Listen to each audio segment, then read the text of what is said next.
역대하 5장. 솔로몬이 여호와의 전을 위하여 만드는 모든 일을 마친지라. 이에 솔로몬이 그의 아버지 다윗이 드린 은과 금과 모든 기구를 가져다가 하나님의 전 곳간에 두었더라. 이에 솔로몬이 여호와의 언약궤를 다윗성 곧 시온에서부터 메어 올리고자 하여 이스라엘 장로들과 모든 지파의 우두머리 곧 이스라엘 자손의 족장들을 다 예루살렘으로 소집하니 일곱째 달 절기에 이스라엘 모든 사람이 다 왕에게로 모이고 이스라엘 장로들이 이름에 레위 사람들이 궤를 매니라. 궤와 회막과 장막 안에 모든 거룩한 기구를 메고 올라가되 레위인 제사장들이 그것들을 메고 올라가매 솔로몬 왕과 그 앞에 모인 모든 이스라엘 회중이 궤 앞에서 양과 소로 제사를 드렸으니 그 수가 많아 기록할 수도 없고 셀 수도 없었더라. 제사장들이 여호와의 언약궤를 그 처소로 메어드렸으니 곧 본전 지성소 그룹들의 날개 아래라. 그룹들이 궤 처소 위에서 날개를 펴서 궤와 그 채를 덮었는데 그 채가 길어서 궤에서 나오므로 그 끝이 본전 앞에서 보이나 밖에서는 보이지 아니하며 그 궤가 오늘까지 그곳에 있으며 궤 안에는 두 돌판 외에 아무것도 없으니 이것은 이스라엘 자손이 애굽에서 나온 후 여호와께서 그들과 언약을 세우실 때에 모세가 호렙에서 그 안에 넣은 것이더라. 이때에는 제사장들이 그 반열대로 하지 아니하고 스스로 정결하게 하고 성소에 있다가 나오매 노래하는 레위 사람 아삽과 헤만과 여두둔과 그의 아들들과 형제들이 다 세마포를 입고 제단 동쪽에 서서 제금과 비파와 수금을 잡고 또 나팔 부는 제사장 120명이 함께 서 있다가 나팔 부는 자와 노래하는 자들이 일제히 소리를 내어 여호와를 찬송하며 감사하는데 나팔 불고 제금 치고 모든 악기를 울리며 소리를 높여 여호와를 찬송하여 이르되 선하시도다 그의 자비하심이 영원히 있도다 하매 그때 여호와의 전에 구름이 가득한지라. 제사장들이 그 구름으로 말미암아 능히 서서 섬기지 못하였으니 이는 여호와의 영광이 하나님의 전에 가득함이었더라.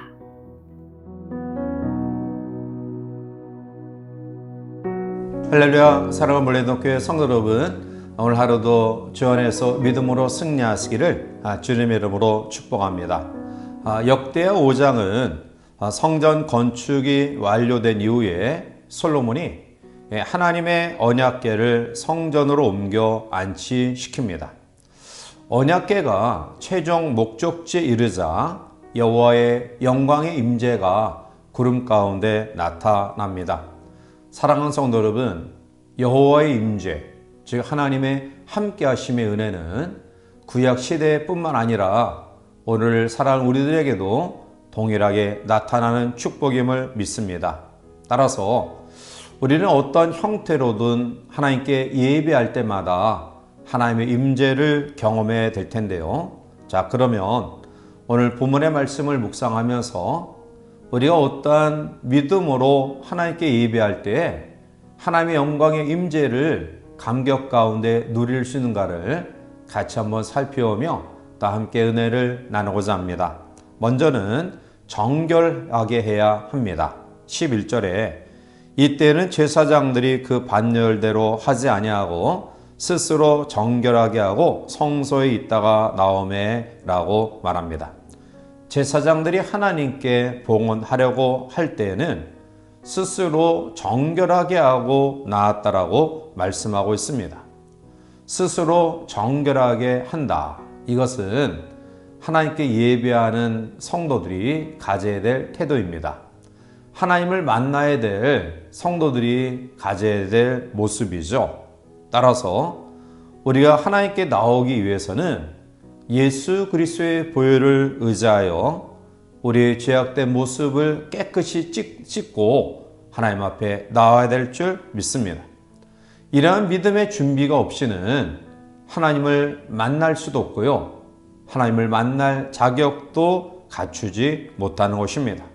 따라서 하나님을 만나고 하나님의 영광의 임재를 감격으로 누리기 위해서 날마다 그리스도의 정결한 옷을 입는 우리가 되어야 될 줄 믿습니다. 이스라엘 백성들도 하나님 앞에 제사를 드릴 때마다 입구에 물두멍에서 자기들을 씻고 그리고 하나님 앞에 제사를 드렸습니다. 이와 같이 백성들이나 제사장이나 하나님 앞에 제사드림에 있어서 선행될 조건은 바로 성결한 모습입니다. 따라서 오늘 우리 모두의 삶 가운데 하나님의 영광의 임재를 경험하기 위해서 또 매 예배 때마다 또 우리의 매일의 삶 속에 정결함을 힘입어서 하나님의 영광의 임재를 경험하는 하나님의 사람들이 되시기를 주님의 이름으로 간절히 축원해 드립니다. 두 번째로 하나님 앞에 제사 드리는 가운데 영광의 임재를 경험할 수 있었던 비결은 하나님 앞에 찬양하는 삶 때문입니다. 오늘 13절에 나팔 부는 자와 노래하는 자들이 일제히 소리를 내어 여호와를 찬송하며 감사하는데 나팔 불고 재금 치고 모든 악기를 울리며 소리를 높여 여호와를 찬송하여 이르되 선하시도다 그의 자비하심이 영원히 있도다 하매 그때 여호와의 전에 구름이 가득한지라 라고 말합니다. 찬양은 하나님을 높이는 수단, 하나님의 영광을 드러내는 수단입니다. 따라서 하나님을 섬겼던 위대한 믿음의 선진들을 보면 그들의 공통점은 하나님을 찬양했던 찬양의 사람들이었습니다. 오늘 성군이라 불리는 다윗도 하나님을 찬양하는 사람이었는데요. 그는 찬양대를 조직했고요. 그리고 시편 150편 가운데 절반 이상을 쓸 만큼 그는 시로 노래로 악기로 하나님을 찬양했던 사람입니다. 다윗은 하나님을 찬양함으로 놀라운 역사들을 경험했는데요. 그 대표적인 예가 사울 왕이 악기에 들려서 고통 가운데 있었을 때 다윗이 악기를 타며 하나님께 찬양을 드리자 사울을 괴롭히던 악기가 떠나가던 기적을 경험했습니다. 다윗은 이와 같이 찬양 속에 임재하시는 하나님의 영광 또 하나님의 그 임재를 늘 경험했기 때문에 찬양을 끊이지 않게 하나님께 올려드렸던 찬양의 사람들이었습니다. 사랑하는 성도 여러분, 하나님의 영광의 임재를 경험하시길 원하십니까? 하나님의 능력이 우리 가운데 나타남을 원하십니까? 그렇다 한다면 찬양을 드리는 삶을 살아가시길 바라고요. 또 우리가 찬양을 드릴 때에도 간절한 마음으로 전심전력을 다해서 하나님을 찬양하는 우리 모두가 되기를 원합니다. 오늘 본문에서도 나팔 부는 자와 노래하는 자들이 일제히 소리내어 하나님을 찬양할 때 하나님의 영광이 가득했던 사실을 말씀 가운데 보게 됩니다. 사랑하는 성도 여러분, 우리가 신앙생활에 나가면서 왜 힘이 없을까요? 그것은 하나님의 임재를 경험하지 못했기 때문입니다. 왜 우리가 너무 성급히 판단하여 좌절하며 실망하며 절망할까요? 그것은 하나님의 능력을 경험하지 못했기 때문입니다. 따라서 오늘 하나님은 찬양 속에 우리 가운데 임재하시는 분이심을 다시 한번 기억하고요. 우리가 하나님께 늘 찬양이 떠나지 아니하는 그러한 삶을 통해서 또 하나님의 능력과 은혜를 경험하여 날마다 샘솟는 기쁨으로 또 능력으로 우리에게 주어진 이 험악한 세상을 승리롭게 살아가는 하나님의 사람들 되시기를 주님의 이름으로 간절히 축원해 드립니다. 함께 기도하시겠습니다.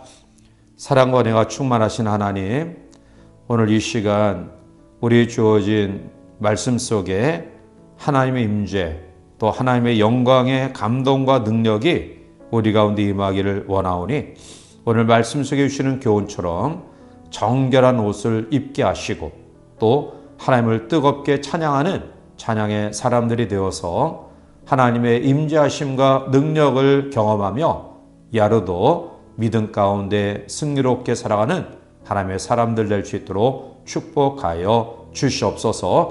주의 은혜가 우리 모두에게 영원히 함께하길 원하옵고 예수님의 이름으로 감사하며 간절히 기도하옵나이다. 아멘.